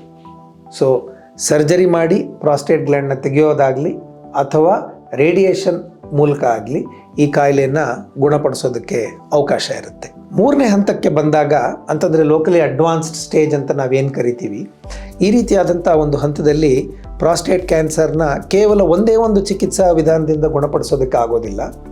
ಅಂತಹ ಪರಿಸ್ಥಿತಿಯಲ್ಲಿ ನಾವು ಈ 2 ಚಿಕಿತ್ಸೆಗಳನ್ನು ಪ್ರಯೋಗ ಮಾಡ್ಕೊಳ್ತೀವಿ. ಅಂತಂದರೆ ಪ್ರಾರಂಭದಲ್ಲಿ ಸರ್ಜರಿ ಮಾಡ್ತೀವಿ, ಪ್ರಾಸ್ಟೇಟ್ ಗ್ಲ್ಯಾಂಡನ್ನ ತೆಗೆದುಬಿಡ್ತೀವಿ ಅಲಾಂಗ್ ವಿತ್ ಇಟ್ಸ್ ಅಟ್ಯಾಚ್ಮೆಂಟ್ಸ್. ನಂತರದಲ್ಲಿ ಇದೇ ವ್ಯಕ್ತಿಗೆ ರೇಡಿಯೇಷನ್ ಕೊಡ್ತೀವಿ. ಇದನ್ನು ಮಲ್ಟಿಮೊಡ್ಯಾಲಿಟಿ ಥೆರಪಿ ಅಂತ ಕರಿತೀವಿ. ಹೀಗೆ ಈ 2 ಚಿಕಿತ್ಸಾ ವಿಧಾನಗಳನ್ನು ಬಳಸ್ಕೊಂಡು ಈವನ್ ಇನ್ 3rd ಸ್ಟೇಜ್ ಸಾಕಷ್ಟು ಪ್ರಮಾಣದಲ್ಲಿ ವ್ಯಕ್ತಿಗಳಿಗೆ ನಾವು ಈ ಕಾಯಿಲೆಯಿಂದ ಗುಣಪಡಿಸೋದಕ್ಕೆ ಅವಕಾಶ ಮಾಡಿಕೊಳ್ಬಹುದು. 4ನೇ ಹಂತದಲ್ಲಿ ಅಥವಾ ಕಡೆ ಹಂತದಲ್ಲಿ ಈ ಪ್ರಾಸ್ಟೇಟ್ ಕ್ಯಾನ್ಸರ್ನ ಗುಣಪಡಿಸೋದಕ್ಕೆ ಆಗೋದಿಲ್ಲ. ಹಾಗಿದ್ದಾಗಲೂ ನಾನು ಹಿಂದೆ ಹೇಳಿದ ಹಾಗೆ ಸಣ್ಣ ಸಣ್ಣ ಚಿಕಿತ್ಸೆಗಳನ್ನು ಮಾಡಿಕೊಂಡು ಹಾರ್ಮೋನ್ ಥೆರಪಿ ಆಗಲಿ, ಸಣ್ಣ ಪ್ರಮಾಣದ ಕೀಮೊಥೆರಪಿ ಅಂದ ಕೂಡಲೇ ಮತ್ತೆ ಜನ ಹೆದರ್ತಾರೆ, ತುಂಬ ಕಷ್ಟ ಇರುತ್ತೆ, ತುಂಬ ನೋವಾಗತ್ತೆ ಅಂತ. ಆ ರೀತಿ ಇಲ್ಲದೇ ಇರುವಂತಹ ಸಣ್ಣ ಪ್ರಮಾಣದ ಕೀಮೊಥೆರಪಿಗಳನ್ನು ಕೊಟ್ಕೊಂಡು ಈ ಪೇಷಂಟ್ಸನ್ನು ನಾವು ಸಾಕಷ್ಟು ವರ್ಷಗಳ ಕಾಲ ಕಾಯಿಲೆಯಿಂದ ತೊಂದರೆ ಆಗದೆ ಆಗುವಂತಹ ರೀತಿಯಲ್ಲಿ ಮ್ಯಾನೇಜ್ ಮಾಡೋದಕ್ಕೆ ಅವಕಾಶ ಇರುತ್ತೆ. ಹಿಂದೆಲ್ಲ ಈ ಚಿಕಿತ್ಸೆಗಳನ್ನು ಕೊಡೋದಕ್ಕೆ ತುಂಬ ಕಷ್ಟ ಆಗ್ತಾ ಇತ್ತು. ಯಾಕೆ ಅಂತಂದರೆ ಇದು ಕ್ಲಿಷ್ಟವಾದಂತಹ ಒಂದು, ಅಂದರೆ ಪೆಲ್ವಿಕ್ ಏರಿಯಾನಲ್ಲಿ ಡೀಪ್ ಸೀಟೆಡ್ ಆರ್ಗನ್ ಅಂತ ಕರಿತೀವಿ. ಪೆಲ್ವಿಕ್ ಏರಿಯಾನಲ್ಲಿ ಇರುವಂತಹ ಒಂದು ಗ್ರಂಥಿ ಇದು. ಆಪ್ರೇಷನ್ ಮಾಡೋದು ಅಂತಂತಂದರೆ ತುಂಬ ದೊಡ್ಡ ಪ್ರಮಾಣದ ಆಪ್ರೇಷನ್ ಆಗ್ತಾಯಿತ್ತು. ಹೆಚ್ಚಾಗಿ ರಕ್ತಸ್ರಾವ ಆಗಿಬಿಡೋದು, ನಾನಾ ವಿಧವಾಗಿ ತೊಂದರೆಗಳಾಗೋದು, ಯೂರಿನರಿ ಕಂಟ್ರೋಲ್ ಹೋಗಿಬಿಡೋದು, ಅವರು ಪರ್ಮನೆಂಟಾಗಿ ಯೂರಿನರಿ ಲೀಕ್ ಆಗುವಂಥ ಪರಿಸ್ಥಿತಿ ಬರ್ತಿತ್ತು ಆಪ್ರೇಷನ್ ಆದಮೇಲೆ. ಹಾಗಾಗಿ ಹಿಂದೆಲ್ಲ ಚಿಕಿತ್ಸೆ ಮಾಡಿಸ್ಕೊಳ್ಳೋದಕ್ಕೆ ಕೂಡ ತುಂಬ ಆತಂಕ ಇರ್ತಿತ್ತು. ಈಗ ಕಳೆದ ಒಂದು 2 ದಶಕಗಳಿಂದ ನಾವು ಈ ಆಪ್ರೇಷನ್ನ ನಾವು ರೊಬೋಟಿಕ್ ಸರ್ಜರಿ ಮೂಲಕ ಮಾಡ್ತಾ ಇದ್ದೀವಿ. ಈ ರೊಬೋಟಿಕ್ ಸರ್ಜರಿ ಮಾಡೋದ್ರಿಂದ ಕ್ಲಿಷ್ಟಕರವಾದಂತಹ ಒಂದು ಆಪ್ರೇಷನ್ ಕೂಡ ಇವತ್ತಿನ ದಿನ ತುಂಬ ಸುಲಭವಾಗಿ ನಾವು ಅದನ್ನು ನಿರ್ವಹಿಸಲಿಕ್ಕೆ ಸಾಧ್ಯ ಆಗ್ತಾ ಇದೆ. ಮತ್ತು ಕಾಂಪ್ಲಿಕೇಶನ್ಸ್ ಕೂಡ ತುಂಬ ಕಡಿಮೆ ಆಗೋಗಿದೆ. ಹೆಚ್ಚಿನ ಪ್ರಮಾಣದಲ್ಲಿ ರೋಗಿಗಳು ಬಹು ಸಣ್ಣ ಪ್ರಮಾಣದಲ್ಲಿ ಕಷ್ಟವನ್ನು ಅನುಭವಿಸ್ತಾರೆ. ಮತ್ತು ಕೆಲವು ದಿನಗಳಲ್ಲಿ ಸಂಪೂರ್ಣವಾಗಿ ಚೇತರಿಸ್ಕೊಂಡು ಹಿಂದಿನ ಥರ ಆಗಿಬಿಡ್ತಾ ಇದ್ದಾರೆ. ಹಿಂದೆ ರೇಡಿಯೇಷನ್ ಕೂಡ ಹೀಗೆ ಸ್ವಲ್ಪ ಕಷ್ಟ ಆಗ್ತಾ ಇತ್ತು, ಸೈಡ್ ಎಫೆಕ್ಟ್ಸ್, ಅಡ್ಡ ಪರಿಣಾಮಗಳು ಜಾಸ್ತಿ ಆಗ್ತಾ ಇತ್ತು. ಆದರೆ ಇವತ್ತಿನ ದಿನಗಳಲ್ಲಿ ಟೆಕ್ನಾಲಜಿ ತುಂಬ ಅಡ್ವಾನ್ಸ್ ಆಗಿದೆ. ಅಡ್ವಾನ್ಸ್ಡ್ ರೇಡಿಯೇಷನ್ ಟೆಕ್ನಿಕ್ಸ್ ಇವತ್ತಿನ ದಿನ ನಮ್ಮಲ್ಲಿ ಅವೈಲೇಬಲ್ ಇರುತ್ತೆ. ಈ ಟೆಕ್ನಿಕ್ಸನ್ನು ನಾವು ಕರೆಕ್ಟಾಗಿ ಪ್ರಯೋಗ ಮಾಡೋದರಿಂದ ಪೇಷಂಟ್ಸ್ಗೆ ಸೈಡ್ ಎಫೆಕ್ಟ್ಸ್ ತುಂಬ ಕಡಿಮೆ ಆಗುತ್ತೆ ಮತ್ತು ಈ ಕಾಯಿಲೆ ವಾಸಿಯಾಗುವಂತಹ ಸಾಧ್ಯತೆ ತುಂಬ ಹೆಚ್ಚಾಗ್ತಾ ಇದೆ. ಹಾಗಾಗಿ ಒಟ್ಟಾರೆ ಹೇಳಬೇಕಂತಂತಂದರೆ ಪ್ರಾಸ್ಟೇಟ್ ಕ್ಯಾನ್ಸರ್ಗೆ ಚಿಕಿತ್ಸೆಗಳು ತುಂಬ ಸುಲಭವಾಗಿ, ಸರಳವಾಗಿ ಮತ್ತು ತುಂಬ ಅನುಕೂಲಕರವಾಗಿ ಆಗುವಂತಹ ಒಂದು ಆಪರ್ಚುನಿಟಿ ನಮಗೆ ಇವತ್ತಿನ ದಿನ ಇದೆ. ಸರ್, ನೀವು ಈಗ ಉತ್ತರ ಹೇಳಿದ್ರಿ ರೋಬೋಟಿಕ್ ಸರ್ಜರಿ ಮೂಲಕ ನೀವು ಸರ್ಜರಿಯನ್ನು ಈಗ ಮಾಡಬಹುದು ಅಂತ. ಈ ಒಂದು ಪದ ನಂಗೆ ಒಂಥರ ಕುತೂಹಲಕಾರಿಯಾಗಿ ಅನಿಸ್ತು. ಈ ರೊಬೋಟಿಕ್ ಸರ್ಜರಿ ಅಂದ್ರೆ ಏನು, ಅದ್ರ ಬಗ್ಗೆ ಸ್ವಲ್ಪ ಹೆಚ್ಚಿನ ಮಾಹಿತಿ ಕೊಡ್ಬೋದಾ? ರೊಬೋಟಿಕ್ ಸರ್ಜರಿ ಅಂದ ಕೂಡಲೇ ಎಲ್ಲರೂ ಅದನ್ನೇ ಕೇಳ್ತಾರೆ, ಸರ್ ರೋಬೋಟ್ ಬೇಡ ಸರ್, ನೀವು ಮಾಡಿ, ಮೆಷಿನ್ ಬೇಡ, ನೀವು ಮಾಡಿಬಿಡಿ, ನೀವು ಕೈಯಲ್ಲಿ ಮಾಡಿದ್ರೆ ಚೆನ್ನಾಗಿರುತ್ತೆ ಅಂತ ನಮ್ಮ ಸಾಕಷ್ಟು ಜನ ರೋಗಿಗಳು ನಮ್ಮ ಹತ್ರ ಬರೋರು ಇದನ್ನು ಹೇಳ್ತಾ ಇರ್ತಾರೆ ನಮಗೆ. ರೋಬೋಟಿಕ್ ಸರ್ಜರಿ ಅಂತಂತಂದರೆ ರೋಬೋಟ್ ಮಾಡೋ ಸರ್ಜರಿ ಅಂತಲ್ಲ, ರೋಬೋಟಿಕ್ ತಂತ್ರಜ್ಞಾನವನ್ನು ಬಳಸ್ಕೊಂಡು ಮನುಷ್ಯರು ಮಾಡುವಂತಹ ಸರ್ಜರಿ. ಹಿಂದೆಲ್ಲ ನಾ ಹೇಳ್ದಂಗೆ ಪ್ರಾಸ್ಟೇಟ್ ಕ್ಯಾನ್ಸರ್ ಸರ್ಜರಿ ಮಾಡಬೇಕಂತಂದರೆ ತುಂಬ ದೊಡ್ಡದಾಗಿ ಒಂದು ಗಾಯ ಮಾಡಿಕೊಂಡು ಒಳಗಡೆ ಹೋಗಿ ಅದು ಕ್ಲಿಷ್ಟಕರವಾದಂತಹ ಒಂದು ಜಾಗದಲ್ಲಿ ಇರುವಂಥ ಪ್ರಾಸ್ಟೇಟ್ನ ಐಡೆಂಟಿಫೈ ಮಾಡಿ ಅದನ್ನು ಎಳೆದು ಆಪರೇಷನ್ ಮಾಡಬೇಕಾಗಿತ್ತು. ಆಗೆಲ್ಲ ಸಾಕಷ್ಟು ರಕ್ತಸ್ರಾವ ಆಗೋದಾಗಲಿ, ನೋವು ಬಾಧೆ ಆಗೋದಾಗಲಿ, ಈ ರೀತಿಯಾಗಿ ತೊಂದರೆಗಳು ಉಂಟಾಗ್ತಾ ಇತ್ತು. ರೊಬೋಟಿಕ್ ಸರ್ಜರಿಯಲ್ಲಿ ಏನು ಅಡ್ವಾಂಟೇಜ್ ಅಂತಂತಂದರೆ ಸಣ್ಣ ಸಣ್ಣ ರಂಧ್ರಗಳನ್ನು ಮಾಡಿಕೊಂಡು, ಕೀ ಹೋಲ್ ಸರ್ಜರಿ ಅಂತ ತಾವು ಕೇಳಿರಬಹುದು. ಕೀ ಹೋಲ್ ಸರ್ಜರಿ ಅಂತ ಏನು ಸಣ್ಣ ಸಣ್ಣ ಹೋಲ್ಸ್ ಮಾಡಿಕೊಂಡು ಅದರಲ್ಲಿ ಈ ರೋಬೋಟಿಕ್ ಇನ್ಸ್ಟ್ರೂಮೆಂಟ್ಸ್ನ ನಾವು ಪೇಷಂಟಿಗೆ ಅಳವಡಿಸ್ಬಿಟ್ಟು ಅದ್ರ ಮೂಲಕ ನಾವು ಕೈಯಲ್ಲಿ ಮಾಡಿದರೆ ಯಾವ ರೀತಿಯಾಗಿ ಶಸ್ತ್ರಚಿಕಿತ್ಸೆಯನ್ನು ಮಾಡ್ತೀವೋ ಅದೇ ರೀತಿಯಾಗಿ ಈ ರೋಬೋಟಿಕ್ ಇನ್ಸ್ಟ್ರೂಮೆಂಟ್ಸನ್ನು ಬಳಸ್ಕೊಂಡು ನಾವು ಸರ್ಜರಿ ಮಾಡ್ತೀವಿ. ಇದರಲ್ಲಿ ಅಡ್ವಾಂಟೇಜಸ್ ಏನು ಅಂತಂತಂದರೆ ಮ್ಯಾಗ್ನಿಫಿಕೇಷನ್ ಇರುತ್ತೆ, 15 ಪಟ್ಟು ದೊಡ್ಡದಾಗಿ ಕಾಣಿಸ್ತಾ ಇರುತ್ತೆ ನಮಗೆ ಆರ್ಗನ್ನು, 3D ವಿಷನ್ ಇರುತ್ತೆ. ಮತ್ತು ಸಣ್ಣ ಸಣ್ಣ ರಕ್ತನಾಳಗಳು ಕೂಡ ನಮಗೆ, ಅಥವಾ ಸಣ್ಣ ನರಗಳಾಗಿರ್ಬೋದು, ರಕ್ತನಾಳಗಳಾಗಿರಬಹುದು, ಅಥವಾ ಕ್ಯಾನ್ಸರ್ ಸೆಲ್ಸ್ ಆಗಿರ್ಬೋದು, ಇವೆಲ್ಲವೂ ನಮಗೆ 15 ಪಟ್ಟು ಹೆಚ್ಚಿನ ಪ್ರಮಾಣದಲ್ಲಿ ಕಾಣಿಸ್ತಾ ಇರುತ್ತೆ. ಹಾಗಾಗಿ ಕಂಟ್ರೋಲ್ ಆನ್ ಸರ್ಜರಿ ತುಂಬ ಚೆನ್ನಾಗಿರುತ್ತೆ. ಮತ್ತು ಇದರಿಂದಾಗಿ ಬ್ಲೀಡಿಂಗು ಕಡಿಮೆ ಆಗುತ್ತೆ. ಮತ್ತು ನಾನು ಹಿಂದೆ ಹೇಳಿದಂಗೆ ಯೂರಿನರಿ ಇನ್ಕಾಂಟಿನೆನ್ಸ್ ಅಥವಾ ಯೂರಿನರಿ ಲೀಕ್ ಅಂತ ಏನು ಹೇಳಿದ್ದೆ ಅಲ್ಲ, ಅದರ ಪ್ರಮಾಣ ಕೂಡ ತುಂಬ ಕಡಿಮೆ ಆಗೋಗುತ್ತೆ. ಹೆಚ್ಚಿನದಾಗಿ ಪೇಷಂಟ್ಸ್ ಈ ಥರ ಆಪ್ರೇಷನ್ ಆದಮೇಲೆ ಕೆಲವು ದಿನಗಳಲ್ಲಿ ಸಂಪೂರ್ಣವಾಗಿ ನಾರ್ಮಲ್ ಆಗಿಬಿಡ್ತಾರೆ. ಇದು ಈ ರೋಬೋಟಿಕ್ ಸರ್ಜರಿಯ ಅಡ್ವಾಂಟೇಜಸ್. ಸಾಮಾನ್ಯವಾಗಿ ಇತರೆ ಕ್ಯಾನ್ಸರ್ಗಳು ಅಥವಾ ಇದೇ ಪ್ರಾಸ್ಟೇಟ್ ಕ್ಯಾನ್ಸರ್ ಆಗಿರಬಹುದು, ಒಂದ್ಸಲ ಅದನ್ನು ಗುಣವಾದ ಮೇಲೆ ಅದು ಮರುಕಳಿಸುವಂತಹ ಸಾಧ್ಯತೆಗಳಿರುತ್ತಾ? ಆ ರೀತಿ ನಾವು ಅದನ್ನ ಮರುಕಳಿಸದಂತೆ ನೋಡ್ಕೊಳ್ಬೇಕಾದಲ್ಲಿ ನಮ್ಮ ಜೀವನ ಶೈಲಿಯಲ್ಲಿ ಹೇಗೆ ನಾವು ಬದಲಾವಣೆಗಳನ್ನು ತಂದ್ಕೊಳ್ಬೇಕು? ಯಾವುದೇ ಒಂದು ಕ್ಯಾನ್ಸರ್ನ ನಾವು ಟ್ರೀಟ್ ಮಾಡಿದಾಗ ಅಂತಂದರೆ ಅದಕ್ಕೆ ಚಿಕಿತ್ಸೆ ಕೊಟ್ಟಾಗ ಅದು ಗುಣ ಆಯಿತು ಅಂತ ನಾವು ಹೇಳಿದರೂ ಸಹಿತ ಒಂದು ಸಣ್ಣ ಪ್ರಮಾಣದಲ್ಲಿ ಈ ಕ್ಯಾನ್ಸರ್ ಮತ್ತೆ ಮರುಕಳಿಸೋದಕ್ಕೆ ಒಂದು ಸಾಧ್ಯತೆ ಇದ್ದೇ ಇರುತ್ತೆ. ಹಾಗಾಗಿ ಈ ಕ್ಯಾನ್ಸರ್ ಅಂತಲೇ ಅಲ್ಲ, ಪ್ರಾಸ್ಟೇಟ್ ಕ್ಯಾನ್ಸರ್ ಅಂತಲೇ ಅಲ್ಲ, ಯಾವುದೇ ಒಂದು ಕ್ಯಾನ್ಸರ್ ಆಗಿರಬಹುದು, ಸಕ್ಸಸ್ಫುಲ್ ಟ್ರೀಟ್ಮೆಂಟ್ ಆದಮೇಲೆ ಒಬ್ಬ ಪೇಷಂಟು ಜವಾಬ್ದಾರಿಯುತವಾಗಿ ತನ್ನ ವೈದ್ಯರು ಯಾವ ರೀತಿಯಾದಂತಹ ಒಂದು ಫಾಲೋ ಅಪ್ನ ಹೇಳಿರ್ತಾರೋ ಆ ಫಾಲೋ ಅಪ್ನ ಮಾಡೋದು ತುಂಬ ಅವಶ್ಯಕ. ಚಿಕಿತ್ಸೆ ಆದಮೇಲೆ ಸರಿಯಾದ ಪ್ರಮಾಣದಲ್ಲಿ ಫಾಲೋ ಅಪ್ ಮಾಡ್ತಾ ಬಂದರೆ ಆಗುವಂತಹ ಅಡ್ವಾಂಟೇಜ್ ಏನು ಅಂತಂತಂದರೆ, ಒಂದು ವೇಳೆ ಏನಾದರೂ ಈ ಕ್ಯಾನ್ಸರ್ ಮತ್ತೆ ಮರುಕಳಿಸ್ತಾ ಇದೆ ಅಂತಂತಂದರೆ ಅದನ್ನು ಪ್ರಾರಂಭಿಕ ಹಂತದಲ್ಲೇ ಕಂಡುಕೊಂಡ್ರೆ ಅದಕ್ಕೆ ಮತ್ತೆ ಚಿಕಿತ್ಸೆ ನೀಡಿ ಅದನ್ನು ಮತ್ತೆ ಗುಣಪಡಿಸೋದಕ್ಕೆ ಪ್ರಯತ್ನ ಮಾಡಬಹುದು. ಕ್ಯಾನ್ಸರ್ ಬಂದಿದ್ದು ನಾವು ಅದನ್ನು ಗಮನಿಸದೆ ಹೋದರೆ ಅದು ಮತ್ತೆ ಬೆಳೆದು ಅದು ದೊಡ್ಡದಾಗಿಬಿಟ್ರೆ ಆಗ ಗುಣಪಡಿಸೋದಕ್ಕೆ ಆಗದೇ ಇರಬಹುದು. ಹಾಗಾಗಿ ಪ್ರಾರಂಭಿಕವಾಗಿ ನಾವು ಏನು ಚಿಕಿತ್ಸೆಯನ್ನು ಮಾಡಿಸ್ಕೊಳ್ತೀವೋ ಅದೊಂದೇ ಇಂಪಾರ್ಟೆಂಟ್ ಆಗೋದಿಲ್ಲ, ಫಾಲೋ ಅಪ್ ಕೂಡ ಅಷ್ಟೇ ಇಂಪಾರ್ಟೆಂಟ್ ಆಗುತ್ತೆ. ಪ್ರಾಸ್ಟೇಟ್ ಕ್ಯಾನ್ಸರ್ನಲ್ಲಿ ಕಾಯಿಲೆ ಗುಣ ಆದಮೇಲೆ ಮತ್ತೆ ವಾಪಸ್ ಬರುವಂಥ ಸಾಧ್ಯತೆಗಳು ಕಡಿಮೆನೇ. ಆದರೂ ಸಹಿತ ನಾವು ಎಲ್ಲ ಪೇಷಂಟ್ಸಿಗೂ ಕಂಪಲ್ಸರಿ ಫಾಲೋ ಅಪ್ಪನ್ನು ಹೇಳ್ತಾನೆ ಇರ್ತೀವಿ. ಸ್ಟಾರ್ಟಿಂಗಾಗಿ ಅಂದರೆ ಚಿಕಿತ್ಸೆ ಮುಖ್ಯವಾಗಿ ಮಾಡುವಂಥ ಚಿಕಿತ್ಸೆ ಮುಗಿದ ಮೇಲೆ ಸರ್ಜರಿ ಆಗಿರಬಹುದು ಅಥವಾ ರೇಡಿಯೋಥೆರಪಿ ಆಗಿರಬಹುದು, ಇದೆಲ್ಲ ಮಾಡಿದ ತಕ್ಷಣದಲ್ಲಿ ಮೇಲೆ ಅಂತಂದರೆ 3 ತಿಂಗಳಿಗೊಮ್ಮೆ 4 ತಿಂಗಳಿಗೊಮ್ಮೆ ಕರಿತಾ ಇರ್ತೀವಿ. ಕಾಲಕ್ರಮೇಣವಾಗಿ ಇದು ಕಾಯಿಲೆ ಕಂಟ್ರೋಲ್ನಲ್ಲಿದೆ, ಮತ್ತೆ ಮರುಕಳಿಸಿಲ್ಲ ಅನ್ನುವಂಥ ಒಂದು ನಂಬಿಕೆ ನಮಗೆ ಬಂದ ಮೇಲೆ, ಅಂದರೆ ಒಂದು 2-3 ವರ್ಷಗಳ ನಂತರ 6 ತಿಂಗಳಿಗೊಮ್ಮೆ 8 ತಿಂಗಳಿಗೊಮ್ಮೆ ಕರಿತೀವಿ. ಒಂದು 4-5 ವರ್ಷ ಆದಮೇಲೆ ವರ್ಷಕ್ಕೊಮ್ಮೆ ಕರಿತೀವಿ. ಇದು ತುಂಬ ಏನು ಕಷ್ಟವಾಗಿರುವಂತಹ ಒಂದು ಫಾಲೋ ಅಪ್ ಏನಲ್ಲ. ಸಾಮಾನ್ಯವಾಗಿ ಬರುವಂಥ ವೈದ್ಯರ ಹತ್ರ ಬಂದು ಅವ್ರು ಹೇಗಿದ್ದಾರೆ ಅಂತ ತಿಳಿಸಿ ಒಂದು ಸಣ್ಣ ರಕ್ತ ಪರೀಕ್ಷೆ PSA ಅಂತ ನಾವೇನು ಹೇಳಿದ್ವೋ ಹಿಂದೆ, ಆ ಒಂದು ಬ್ಲಡ್ ಟೆಸ್ಟನ್ನು ಮಾಡಿಸ್ಕೊಂಡು ಕಾಯಿಲೆ ಇದೆಯಾ ಇಲ್ವೋ ಅಂತ ತಿಳ್ಕೊಂಡು ಹೋಗೋದು. ಸೊ ಇದು ತುಂಬ ಕಷ್ಟವಾಗಿ ಏನಾದರೂ ಬಂದು ಮತ್ತೆ ಆಪ್ರೇಷನ್ ಮಾಡಿ ನೋಡೋದು, ಮತ್ತೆ ಹೊಟ್ಟೆ ಒಳಗಡೆ ನೋಡೋದು, CT ಸ್ಕ್ಯಾನ್ ಮಾಡೋದಾಗಲಿ MRI ಮಾಡೋದಾಗಲಿ, ತುಂಬ ಖರ್ಚು ಮಾಡಿಸಿ ಮಾಡುವಂಥ ಟೆಸ್ಟಿಂಗ್ ಆಗಲಿ ಏನೂ ಇರೋದಿಲ್ಲ. ಸಿಂಪಲ್ಲಾಗಿ ಮಾಡುವಂಥ ಟೆಸ್ಟ್ ಇರುತ್ತೆ. ಹಾಗಾಗಿ ಪ್ರಥಮವಾಗಿ ಚಿಕಿತ್ಸೆ ಏನು ತೊಗೊಂಡಿರ್ತಾರೋ ಅಷ್ಟೇ ಹುರುಪಿನಿಂದ ಅಷ್ಟೇ ಹುಮ್ಮಸ್ಸಿನಿಂದ ಬಂದು ವೈದ್ಯರು ಹೇಳಿದ ಹಾಗೆ ಫಾಲೋ ಅಪ್ ಮಾಡಿಸ್ಕೊಳ್ಳೋದು ತುಂಬ ಅವಶ್ಯಕ. ಮತ್ತು ನೀವು ಜೀವನ ಶೈಲಿ ಬಗ್ಗೆ ಹೇಳಿದ್ರಿ, ಇದು ಅಷ್ಟೇ. ಪ್ರಾಸ್ಟೇಟ್ ಕ್ಯಾನ್ಸರ್ಗೆ ಅಂತಲೇ ಅಲ್ಲ, ಸಾಮಾನ್ಯವಾಗಿ ಎಲ್ಲ ಕ್ಯಾನ್ಸರ್ಗೆ ಆಗಿರಬಹುದು. ಒಳ್ಳೆಯ ಆಹಾರ ನಿಯಮಿತವಾಗಿ ತೆಗೆದುಕೊಳ್ಳುವಂಥದ್ದು, ನಿಯಮಿತವಾಗಿ ಮಾಡುವಂತಹ ವ್ಯಾಯಾಮ, ಇವುಗಳನ್ನು ನಾವು ಅಳವಡಿಸ್ಕೊಳ್ಳೋದ್ರಿಂದ ಮತ್ತು ಒಳ್ಳೆಯ ಒಂದು ಆಲೋಚನೆಗಳು, ಇವುಗಳನ್ನೆಲ್ಲ ನಾವು ಅಳವಡಿಸ್ಕೊಳ್ಳೋದ್ರಿಂದ ಈ ಕಾಯಿಲೆ ಮತ್ತೆ ಬರದೇ ಇರೋ ಥರ ನಾವು ತಡೆಗಟ್ಟೋದಕ್ಕೆ ಒಳ್ಳೆಯ ಅವಕಾಶ ಇರುತ್ತೆ. ಮತ್ತು ಯಾರೆಲ್ಲ ಈ ತಂಬಾಕು ಸೇವನೆ ಆಗಿರಬಹುದು, ಮದ್ಯಪಾನ ಸೇವನೆ ಆಗಿರ್ಬೋದು, ಅಥವಾ ಅತಿ ಹೆಚ್ಚು ಮಾಂಸಾಹಾರ ಮಾಡೋದಾಗಿರ್ಬೋದು, ಎಸ್ಪೆಷಲಿ ರೆಡ್ ಮೀಟ್ ಅಂತ ನಾವೇನು ಕರಿತೀವಲ್ಲ, ಇಂಥ ಆಹಾರ ಸೇವನೆಗಳು ಮಾಡ್ತಾ ಇರೋವಂಥವ್ರು ಅದನ್ನೆಲ್ಲ ಬಿಟ್ಟು ನಿಯಮಿತವಾಗಿ ಒಳ್ಳೆಯ ಆಹಾರವನ್ನು ತೆಗೆದುಕೊಳ್ತಾ ಬಂತು ಅಂತಂದರೆ ಆಗ ಈ ಕಾಯಿಲೆಯನ್ನು ಮತ್ತೆ ಬರೋ ಅಂತಹ ಒಂದು ಪ್ರಮಾಣ ಏನಿದೆ ಅದನ್ನು ಕಡಿಮೆ ಮಾಡ್ತಾ ಬರ್ಬೋದು.